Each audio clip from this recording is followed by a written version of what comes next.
When we come to Hebrews chapter 6, we come to a really serious warning. And we see the warning about falling away, and this can evoke a lot of fear, and it can bring about a lot of questions. Can I lose my salvation? So I want to share a diagram with you that I think helps make sense of what the author is trying to say. So the diagram starts with collecting all of humanity into two groups. The two groups are those who profess faith in Jesus and those who do not profess faith in Jesus. So those who profess faith in Jesus and those who do not profess faith in Jesus.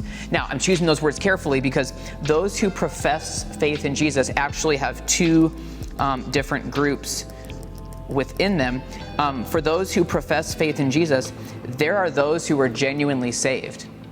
There are also those who profess faith in Jesus who are not genuinely saved. Just to emphasize, you can have security, you can have assurance that you have faith today. John 3:16, John 5:24 give assurance that if you genuinely have faith, you are saved. Now, what about the warning in Hebrews chapter 6? For those who do not profess faith in Jesus, that's pretty self-explanatory.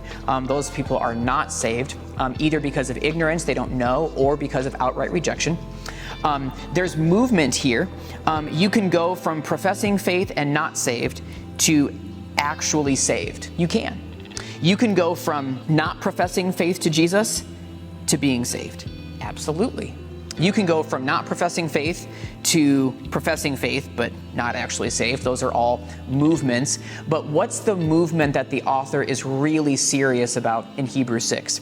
It's the movement from going from professing faith in Jesus to not professing faith in Jesus when you weren't saved at all. And here's why that's so important.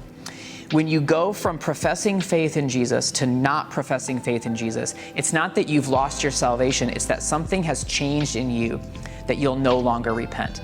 This does not put you outside of what Jesus' blood can forgive. The author of Hebrews is very clear.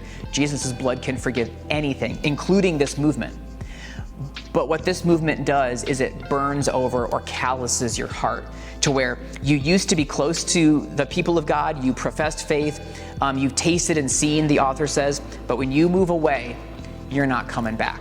You don't go back, you go down, and you don't come back because something has become burnt over and calloused in your heart, and that's why the author is so serious about this movement. And this is what we call apostasy. Apostasy is not losing your salvation. It's you were never saved, but you go from professing faith in Jesus and not saved to rejecting Jesus and not saved, and something closes off in your heart that you no longer repent.